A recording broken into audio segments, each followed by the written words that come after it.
Listen, let's just get right to the point. This was an apocalyptic security failure. A man was murdered in front of his family. 3 people were shot on live television, including President Trump, and the head who came within 2 millimeters of having his head explode on national television in front of millions of people. There's no sugarcoating it. It's no time for BS. Unfortunately, as Congressman Crane and Mills both indicated, the story seems to have been vanquished to the phantom zone of media coverage. It's amazing how we're still talking about JFK's assassination, but nobody seems to want to talk about President Trump being shot in the head on national television, despite the fact that we have no answers. So a 20-year-old criminal outsmarted them on a $40 drone technology piece of device. You're telling me that's more with less? That's disgusting. That's nothing with less. That's less with more. Their budget went up. You guys know, you're appropriators. You know that. My phone starts blowing up, and friends of mine are congratulating me, and I honestly was worried about, was something happen? I thought, like, the podcast has been great. And they cited some tweet that was going around X that I had been picked or was under consideration for Secret Service director. Folks, I have not had any conversations formally about that position. I'm not asking for anything. When you start asking for stuff, and folks, I'm sorry, I'm stumbling over my words because I'm not comfortable talking about myself. Can you guys just give me a little leeway? Because I know I sound like an asshole right now. I do. I'm usually clearer and more precise, and I'm stumbling all over because I'm so uncomfortable with the topic of the show being me. I mean it. I love this president, like a lot. President-elect, soon to be president again. My problem with DC for a long time, and that whole bureaucracy, is whenever you start asking for something, it corrupts you. And I don't ask for anything. I don't want anything. I've called him maybe 5 or 6 times over the last 4 or 5 years. And it's always been about ideological things I thought were great for the movement, and I thought my input would matter. I don't bug him about stuff. I don't bug his people about stuff. So I'm a little uncomfortable addressing it because if the president calls you and asks you something, you obviously have to take it seriously. Them shoes, shaking out them shoes. They say they shaking out them shoes. Yeah, shout out to them beautiful Patriots, my brothers and sisters. I can't see nobody else doing this job but this man here. And also cleaning out the DEI rot. Boy. You know, because what we've seen take place, man, it's an absolute disgrace, man. An absolute disgrace.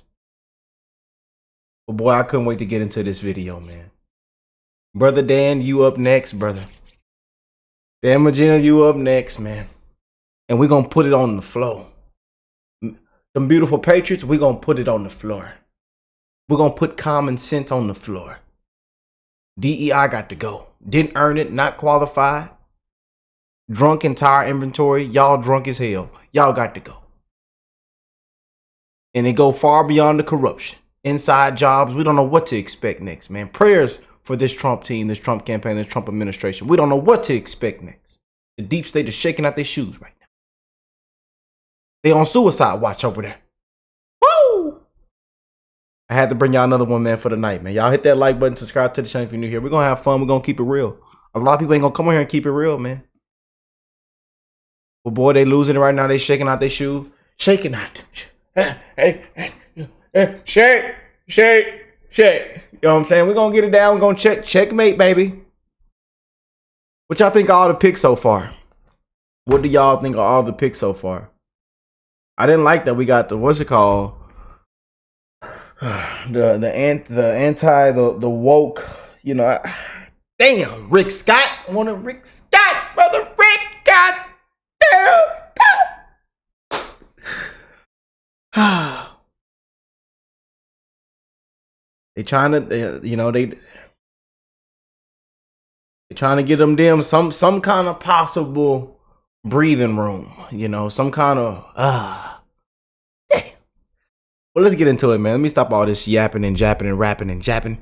Let's get into it, man. Make sure y'all, again, hit that like button, subscribe to the channel if you're new here, and that we wishing the best in everybody's life, man. On this show, we just have fun, keep it real, you know, and spread love, man. God is love, baby. But this man is the that would do such an amazing job, man. He's the man for the job. Just be completely honest with you. What do y'all think? Comment down below. No one's done more to expose the deep state than me. Not gonna allow you to be misled. What's up, guys? Your boy Benny. Can it ever get any better than this? Well, yeah, absolutely. It can get better. It can always get better. It's kind of like the slogan and vibe of this show. We're optimists by nature. It helps us do this job.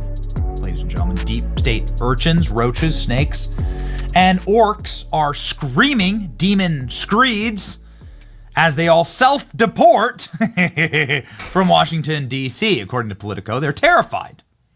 A really amazing self-cleaning mechanism there when they realize exactly what awaits them when President Trump comes back. CNN is also cleaning house, firing hundreds of staffers and top talent. Very exciting there. MSNBC is for sale because apparently every single show lost on average 50% of its viewership. MSNBC Fake News Inferno, Comcast looking to spin-off channel for potential sale. It's going to be exciting. Can we get any better? Can things get any better right now? Obviously, they can. And ladies and gentlemen, they will. Because the American public is demanding change. The American public in this election all swung right. Everyone. Everybody swung right. Let's just start at the top here. Black men, non-white, non-college men, 18 to 29-year-olds, Latino men, 18 to 44, non-college, non-white urban, African-American or black, Latino or Hispanic. Literally every single demographic that the aforementioned CNN and MSNBC told to not vote for Donald Trump voted for Donald Trump in massive margins. This is the percentage swing from the high 20s all the way through double digits, all the way down here to who exactly is voting for Kamala Harris? Overeducated, sneering, sniveling, snobby, pretentious, virtue signaling, woke, white cuck boys. That's it. White college men, white urban, postgraduate study. That's it. That's the only age group that didn't swing for Trump. Okay, got it? Time for masculinity back in this country. It's time to restore high testosterone. And let me tell you what, I can't think of anybody better than Dan Bongino to do that at the Secret Service. Right now, breaking is stories about Dan Bongino being considered for the position of Secret Service Director. Yeah. Two major contenders for the President Trump Secret Service Director, Dan Bongino and Sean Curran, per Politico. Curran is a agent seen protecting Trump in his iconic fight photo right here. This guy's like always by Trump's side. They have a great friendship, actually. So whenever we saw Trump on the campaign trail, this homie was next to him. So he's obviously very, very trusted by Trump. Curran has spent years leading Trump's personal detail. The two have become very, very close. Why would Dan Bongino be good at this job? Dan Bongino worked for the Secret Service. He also worked for the New York Police Department. Started in 1995, worked there for 5 years. Bongino joined the United States Secret Service in 1999 as a special agent in 2002. He left the New York field office, became an instructor at Secret Service Training Academy in Beltsville, Maryland in 2006. He was assigned to Presidential Protection Division for George W. Bush. He remained on protective duty through Barack Obama, leaving in 2011 to run for U.S. Senate. So this is plus 10 years in the Secret Service. So Bongino has hell of a pedigree for this position. Would you approve Dan Bongino as director of the Secret Service? Everybody says yes. He needs to stay exactly where he is. The radio show and podcasts are huge, incredibly important to the team and to the country. Yes, I just hope he can keep his podcast as well, many say. I mean, why not? Why couldn't you do both? It would be really fun to have him do the podcast from DHS Secret Service headquarters, right? Like, what's any rules against that? No, of course not. I hope that Donald Trump does a podcast with JD Vance in the White House, right? Like, do a fireside chat. Like, they should totally do that. Cashapp, CIA director, Dan Bongino, FBI director, good night. FBI director would be pretty awesome. I think maybe even better than Secret Service. Who's Dan Bongino, the great Trump Secret Service director? This is from the Donald Trump interview that was done in the lead up to the election that Dan Bongino did live. So according to Real Clear Politics, Dan Bongino is under consideration to be Trump's Secret Service director. The leading candidate is the man who is in the iconic Trump Butler photo raising his fist with the bloody ear, Pennsylvania. Okay, well, please let it be Dan Bongino. People are cheering for this, but we don't know yet. We reached out to Dan. We're friendly with him, right? Like he'd been on our show, we've been on his show. So what's it going to be? I don't know. I'd like to see Dan Bongino have a huge role in revamping the Secret Service. I think that, maybe he can just come in there and do like a crack job, firing everybody who needs to be fired, and implementing the kind of changes that you need to keep the Lady Ghostbusters away from protecting Trump. You remember the people who couldn't even holster their weapons? You remember that? The chicks who were so short they couldn't cover Trump. I mean, we had a bunch of Secret Service agents come on the show after Trump's assassination happened. Slope roofs and Dr. Peppers and Pepsis. Tell us about this. Like, you have to be able to cover the protectee. Dan Bongino can make great reforms. Dan Bongino is a must listen to on things like this. If it continues this way, he's not going to make it to Inauguration Day, says Dan Bongino. Bongino had an incredible round of questions and answers when it came to the assassination investigation via the United States House. Some great heroes in Congress asking questions about of Bongino in this hearing. Dan Bongino's opening statement, though, really, really powerful. Here it is. Well, thanks for your time. Thank you for doing this. Sound okay? Everybody hear me back there? Yeah. Great. Fantastic. Listen, let's just get right to the point. This was an apocalyptic security failure. A man was murdered in front of his family. 3 people were shot on live television, including President Trump, and the head who came within 2 millimeters of having his head explode on national television in front of millions of people.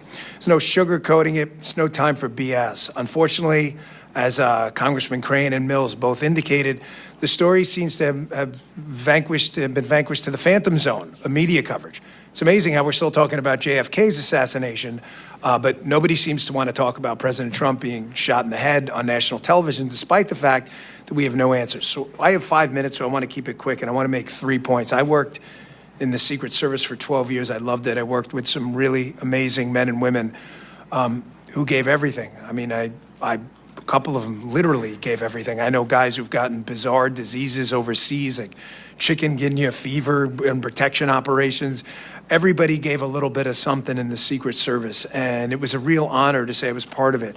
But they have 3 institutional problems, I believe, in the macro will help us get to the bottom of how this Secret Service apocalyptic failure won't happen again. First, they have a technology problem.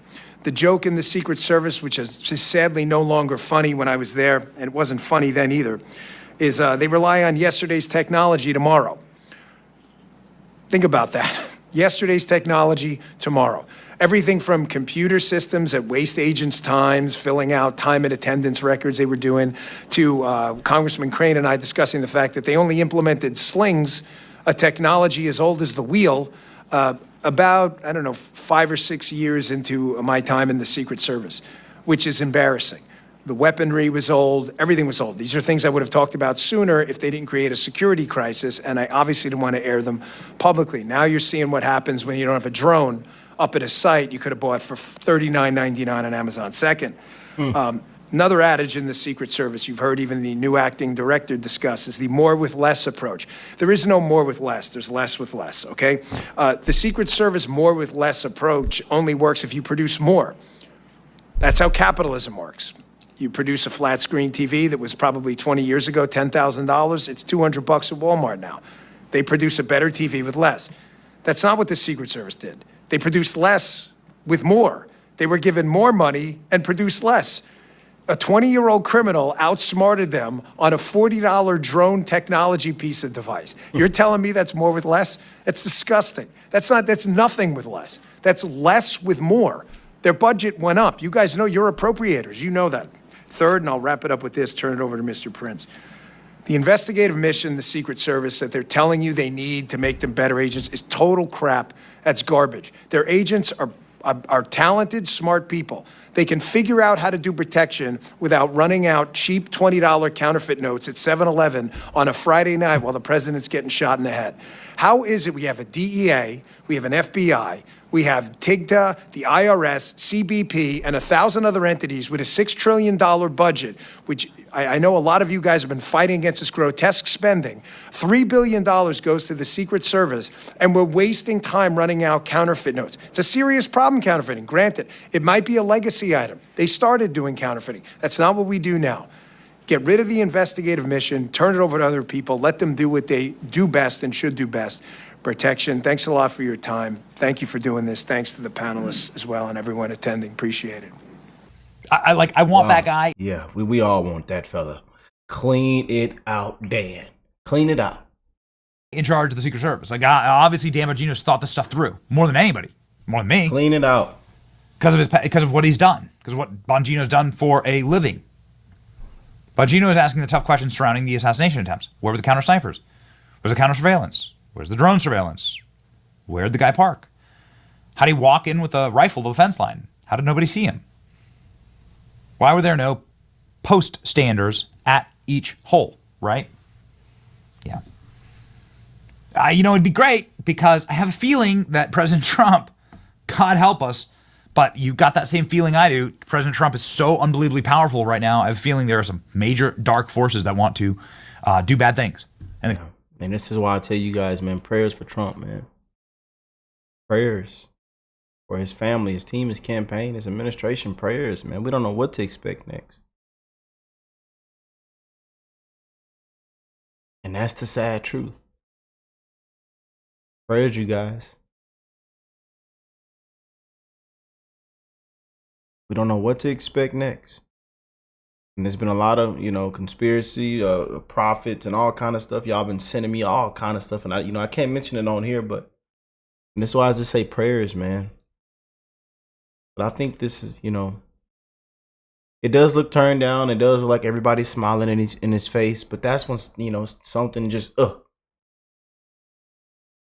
people have stopped calling him dictator, Hitler, threat to democracy. You don't hear that right now. Wonder why.